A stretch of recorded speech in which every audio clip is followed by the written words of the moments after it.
두 번째 강의로 들어가겠습니다.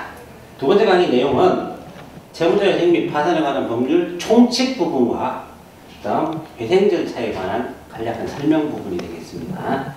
먼저 총칙 부분을 보면 조문은 33가지가 있어요. 근데 그 중에 제가 필요하다고 생각하는 것만 8가지 정도만 뽑았습니다. 그 다음에 이제 조문이 여러 개지만 하나의 내용을 규정하고 있는 것도 있기 때문에 강의 자료를 보면서 이제 조문별로 따라가 보도록 하겠습니다. 먼저 첫 번째가 목적입니다. 채무자 회생 및 파산에 관한 법률 제1조에 나옵니다. 목적. 이 법은 재정적 어려움으로 인하여 재정적으로 어려운 사람 또는 법인을 대상으로 한다 이 뜻입니다. 재정적으로 어렵다는 걸 보통 입증하는 방법은 부채의 초과입니다. 자산보다 부채가 많다. 자, 근데 꼭 부채가 많아야만 되느냐? 그건 아닙니다.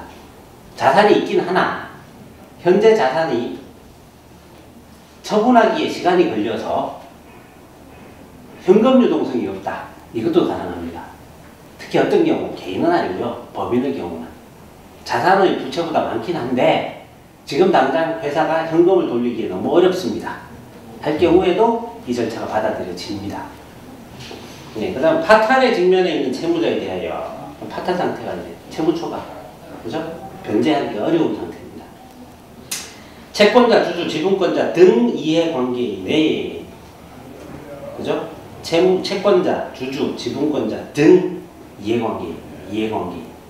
꼭 채권자만 속하는 건 아닌 게 법인이 있다 보니 그렇습니다. 법률관계를 조정하여 채무자 또는 그 사업의 효율적인 회생을 도모하거나 라는 게 바로 회생 절차에 관한 내용이고요. 회생이 어려운 채무자의 재산을 공정하게 환가 배상하는 것을 하는 것이 파산 절차를 얘기하는 겁니다. 그 두 가지를 목적으로 한다 라고 딱 규정해 놨습니다. 목적이 그러합니다. 자, 그 다음 두 번째는 재판관할입니다. 목적은 이제 이 법이 뭘 하느냐를 딱 적어 놓은 거고요. 그 다음 재판관할이 왜 또 필요하냐 하면 법률에 따라서 재판관할권이 보통 민사재판, 형사재판하고 좀 달라요. 이 법은. 우리가 이제 보면 거의 모든 시군 단위에 법원이 있어요. 그래서 시군법원이라고 하는데 그 말고 그 상위법원이 지원이라는 게 있어요. 지원. 간단히 법원에 대한 거를 그러면 중간에 또 슥 한번 끼워 넣어 보겠습니다. 우리나라의 법원 체계가 대법원이 있죠. 그죠? 그 밑에 고등법원이 있습니다. 그죠? 고등법원. 고등법원이 전국에 몇 개 있는지 혹시 아세요? 글쎄요. 서울 고등법원 하나 있고요. 대전 고등법원이 있고요. 그 다음에 광주 고등법원이 있고요. 부산의 고등법원이 있고요. 대구 고등법원이 있어요. 5개. 이렇게 5개인데 이 고등법원이 광주 고등법원 관할은 전라남북도에다가 광주광역시에다가 제주도까지입니다. 근데 이제 광주에 모두 고등법원에 오게 하면 힘들겠죠.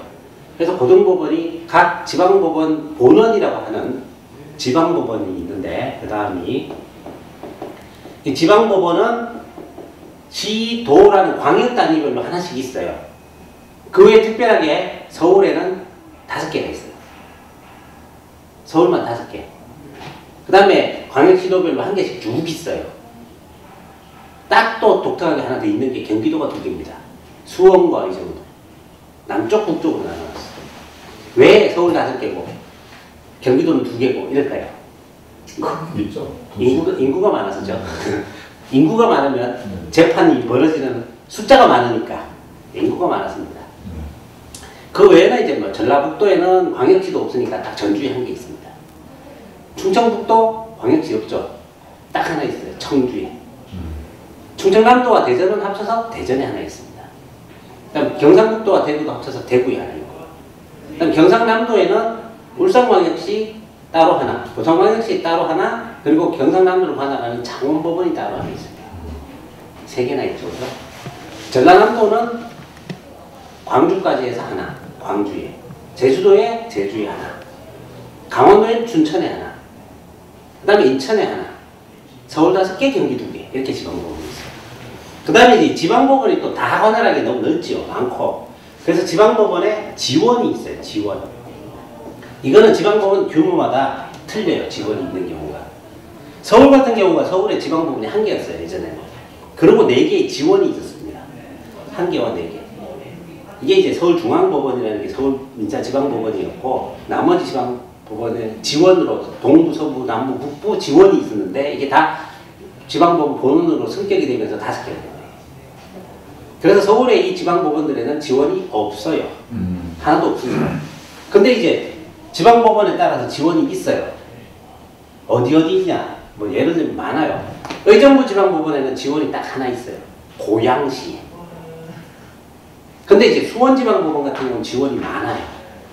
성남에도 있고, 안양에도 있고, 평택에도 있고, 여주에도 있고, 4개나 되네요.